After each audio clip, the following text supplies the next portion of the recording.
moving from procrastinator to producer. The procrastination habit catches people in a vicious cycle.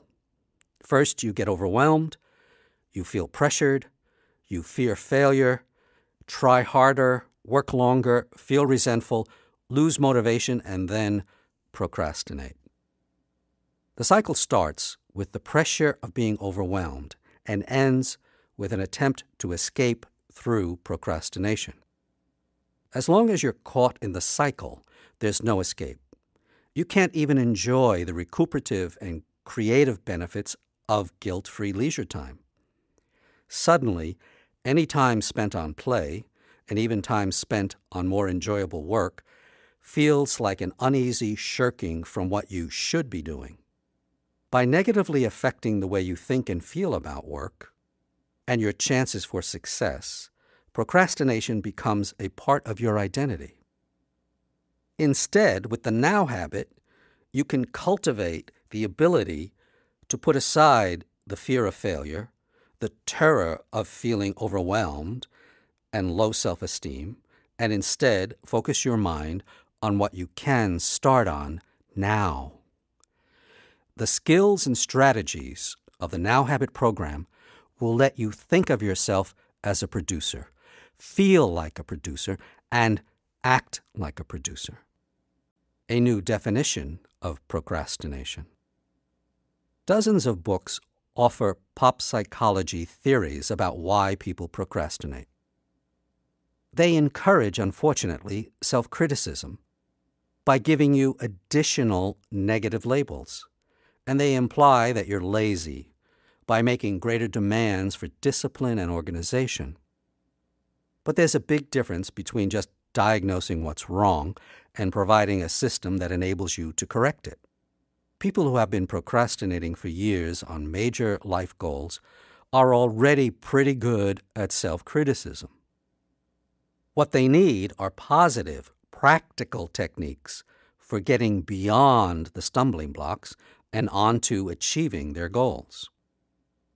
Some books offer prosaic advice such as just do it, break it into small pieces, or set priorities.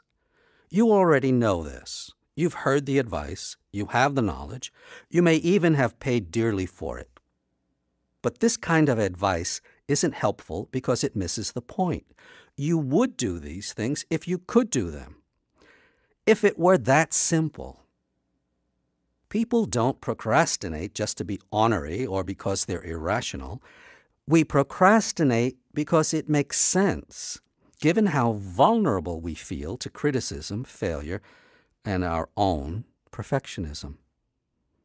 To overcome procrastination, you need a positive attitude about the human spirit. The human spirit's inherent motivation and curiosity has gotten us out of our caves and into condos, up from the comfort of crawling to the risks of standing and walking. The human spirit drives us to what Maslow calls our need for meaningful work, for responsibility, and for creativeness. If we can harness it, it will ease the fears that cause procrastination and open entirely new horizons for human development. The Now Habit is based on the fact that somewhere in your life there are leisure activities and forms of work that you choose to do without hesitation. You are more than just a procrastinator. You do not procrastinate 24 hours a day. When you turn your attention toward something that you love to do, activities that foster your spontaneity, motivation, and curiosity, you know that you are more than a procrastinator, more than just lazy. With these experiences, you can begin to shed your identity as a procrastinator and connect with your innate human drive to produce and to make a contribution.